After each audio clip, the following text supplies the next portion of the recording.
Hey there, cats and kitties. I am the Blues Man, Johnny Blues, and with this video, we're discussing my thoughts on the Star Trek Discovery short treks, short subject episodes meant to bridge the gap between seasons 1 and 2 of Star Trek Discovery, respectively.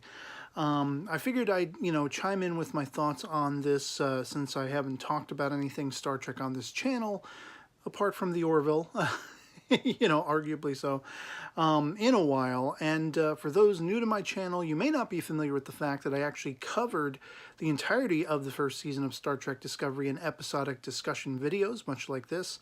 And in a sort of overview format, I had a somewhat love-hate relationship with that first season.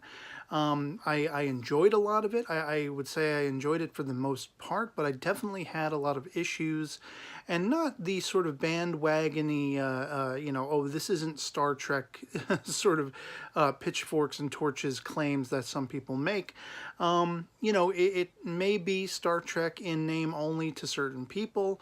I think it had a lot of Star Trek-y elements, but I think it could have reached that much closer to home at the same time. As a lifelong Trekkie myself, loving everything from TOS to Enterprise to TNG, DS9, Voyager, all of the movies, including the J.J. Abrams movies.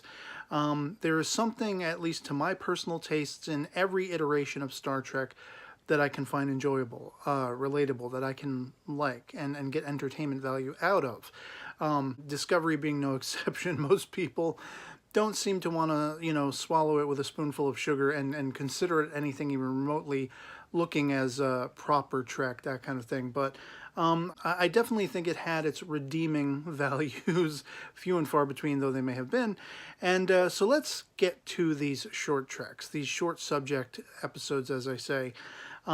This is another example of my having a big-time love-hate relationship with Star Trek Discovery, and I'm just hopeful that Season 2 does something better, does something grander, makes it more cohesive so that I'm not finding so many hurdles and stumbling blocks to get caught up on and find dissatisfying or as something I dislike, But it didn't come out strong from the get-go with these short Treks episodes because I mostly didn't enjoy them.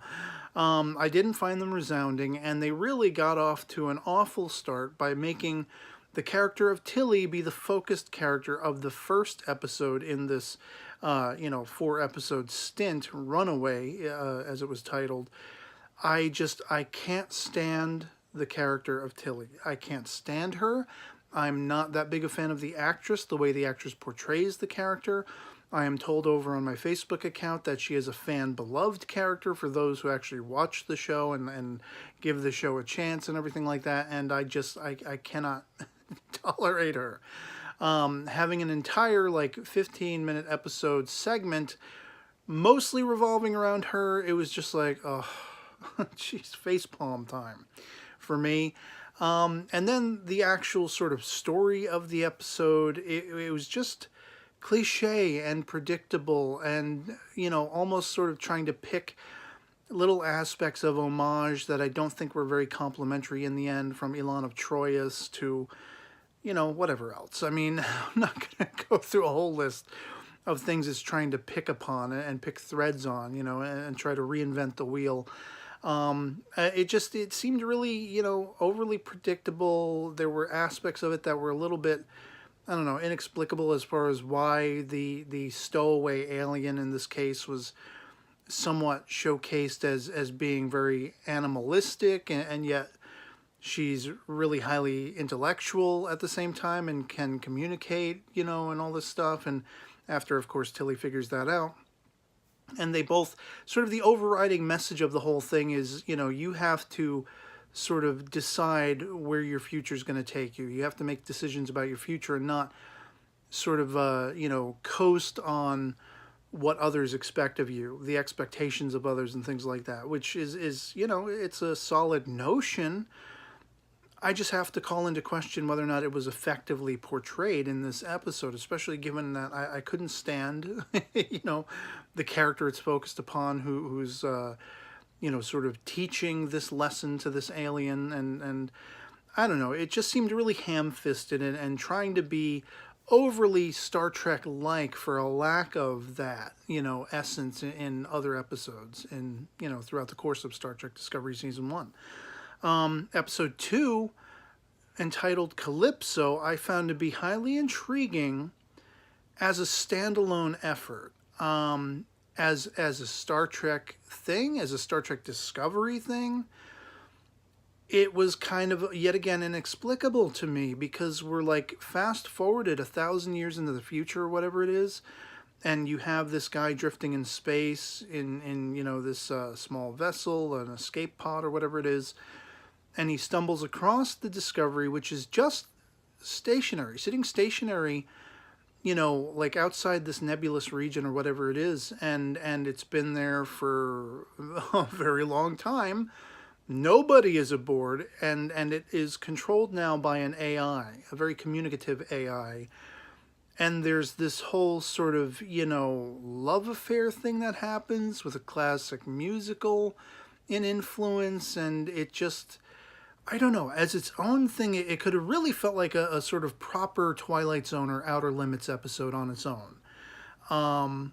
The fact that it was Star Trek and more pointedly Discovery, it burgeons more questions than answers, really. I mean, why is the Discovery in this state? Why has it been stationary for this long? What happened to its crew? Where are the crew of the ship? This many centuries. Was the ship just abandoned and sat there, and like nobody knows, like it was considered lost, and all these things. I mean, it just, as a Discovery thing, it was very perplexing, and for that I couldn't wholly enjoy it because of all of the outstanding questions surrounding the whole scenario. As I say, as a standalone thing, if I don't think of it in the greater picture that, it's the Discovery, that this is all revolving around itself, like if this had been another ship but in the same universe kind of thing, I probably would have found it more palatable, because we want to know how is the Discovery in this state? How did it arrive there? What happened to its crew and all this kind of stuff? Even though it's this many, years in the future, what about the state of Starfleet at the time? Does it still exist? And all of these things. I just found it very hard to swallow because of all these overhanging questions that suddenly came to mind while watching it. The third episode was called The Brightest Star, and it focused primarily as sort of an origin story of Saru. And again, semi-enjoyable, though entirely almost inexplicable. I mean, if you take into consideration things like the Prime Directive, it seems like they completely eschewed the Prime Directive for all intents and purposes. Just they threw it out the window. Here is a sort of pseudo-primitive culture, as, spacefaring Starfleet, United Federation of Planets, might consider it. And they have this weird ritualistic thing where, it's like a lottery. Some of their community are chosen every once in a while because of this beacon that comes down to this planet. Who knows where it originates, what species, or this, that, and the other thing. Are they simply just, wiping those small members of the community out in one fell swoop, like vaporizing them? Are they transporting them to a vessel where they will become slave labor, sex trafficking? Who knows? But the point being, this very sort of advanced alien technology is apparently, kaputzin every time they select, some more of Saru's species. And bits and bobs are falling off this main sort of beacon thing. And so he's collecting the pieces rather than, getting rid of them as he's supposed to. He's like, in his spare time, he's tooling around. His curiosity may have killed the cat, but it propelled Saru to try to, configure this technology and see what he could do with it. He ends up sending a beacon out into space, a message out into space, and it's kind of convenient that the alien species whom this technology belongs to didn't intercept the message, but instead a Starfleet passerby, Captain Giorgio, or Lieutenant Giorgio, I think she is stated as being, before she's actually excelled to the captain's seat, they're curious. They want to know what's going on with Saru, what this alien creature they've apparently had some back and forth communication with. They find him intriguing and enlightened, and considering, you know, his surroundings and his community, his species, how sort of backward they are. You know, not backward, but just not very advanced, technologically speaking and such. So they kind of break the rule, the prime rule, the prime directive, to come down and take him and, like, you know, I guess train him and whatever. And so it kind of harkens back to the estimation of Spock. You know, I remember growing up and watching, you know, snippets of the original series before I sat down and actually watched it through its entirety, and I've now since watched it like 5 times over. It being my favorite among all of the Star Trek series, my top #1 favorite, Enterprise being a close second.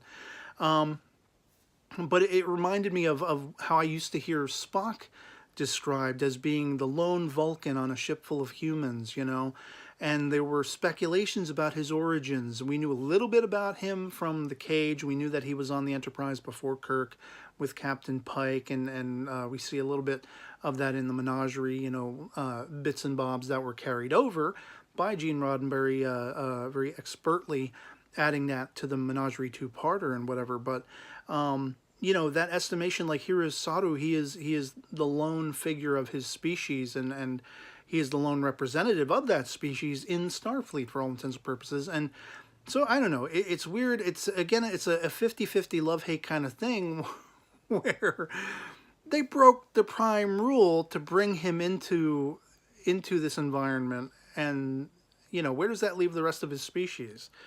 He's told he can never go back, for all intents and purposes, I think. So, like, I don't know. So finally, very recently, as of the time of this recording, we have the 4th and final episode entitled The Escape Artist. And it's signaturely revolving around Harry Mudd, Rainn Wilson's interpretation of the character. And I really enjoyed his appearances in Season 1 of Star Trek Discovery. I have been a longtime fan of the character Harry Mudd. Of course, we see him twice in the original series. We see him once in the animated series, Star Trek the Animated Series.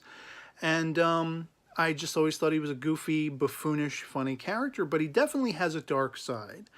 And this episode, it was somewhat comical from right off the bat. It is probably the closest, you know, at least to my personal taste and estimation, that Star Trek Discovery has gotten to sort of the feel and the vibe of TOS, of the original series, as far as the characterization goes, as far as the plot, you know, the story itself, the way it unfolds. It was just somewhat hilarious from right off the bat. You know, Harry Mudd, he's been caught because of some previous transgression by a Tellarite, and this Tellarite is not going to listen to any of his schmoozing, any of his BS, any of his con man speak. You know, he's going to take Harry to the Federation and to Starfleet and try to gain a reward for his capture. And so this entire episode is effectively Harry Mudd trying to talk himself out of you know, being taken in. And he's recollecting back to how he's been in very similar situations before. And they're equally comical and everything like that. And I don't want to, you know, spend too much time talking about the specifics about the episode, because it's one of those things where if you haven't seen it, you should definitely go check it out. It is the one episode I would say is highly worth watching for anyone who is even a remote Star Trek fan, even if you haven't necessarily had much love, you know, to take away from Star Trek Discovery. I think this episode is still worth a watch because of how it plays out. There is a part of this episode, you know, toward the end, the pseudo twist toward the end of the episode, that I just found penultimately resounding and really exciting in how closely to the mark it felt like something TOS. But at the same time, I also began to wonder if it wasn't sort of uncomplimentary to where we see Harry Mudd at one point in TOS, his second appearance in TOS, which I believe is I'm Mudd, because of how it revolves around androids and things of that nature, that TOS episode. There's something that occurs at the end of this Short Treks episode revolving around Harry Mudd that I was like, well, is that, does that still align with what we see in the original series? I guess so. I guess in a manner of speaking, it does. But I just sort of felt like, you know, as I was watching it, I was like, well, they're not really kind of retconning anything here, but at the same time, it was just like, does that really align? I wasn't really sure, but it very much harkened back to the feel and the vibe of the kookiness, the campiness of the original series in places, especially revolving around the original portrayal of Harry Mudd. And so I have to say, it was the fourth, and it was the best. It was the fourth and final and best Short Treks episode out of all of them, for me, for my money, and for my tastes. And again, that's not saying a whole lot. I mean, I did enjoy the majority of Season 1 of Discovery, as I said at the start of the video. And I have moderate hopes for Season 2. I hadn't really been that excited by some of the trailers and previews for Season 2. I did get really excited, goosebumps laden, at the fact that we're going to see Captain Pike and Number 1 and things of that nature, trying to streamline in a closer format to the original series, bridging the gap between Discovery and the original series. The fact that we have Spock in there, I'm kind of reserving judgment about, because I'm not sure how I feel about the actor and how they're going to portray Spock. And then the whole idea of an overarching villain. And I'm already going into Season 2 with preoccupations. But I'm hoping to be blown away. I'm hoping I will enjoy it more than I find distaste with it. And I'd love to hear from you guys in the comments below what you thought of any of these Short Treks episodes, if you happen to see any of them, if you've given any time to them. Love it or hate it, anything goes in the comments below, as well as Star Trek Discovery on whole. I know some people have been commenting on my Orville coverage for Season 2, saying that, you know, it's an abomination and everything like that. I've been there, heard that plenty of times, and I'm a more moderate, open-minded fan where I am watching Discovery and taking things away from it that I enjoy, but I also have criticisms.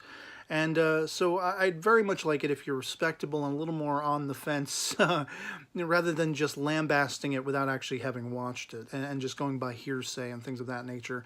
But utmost be respectable to people, whether they agree or disagree with your point of view.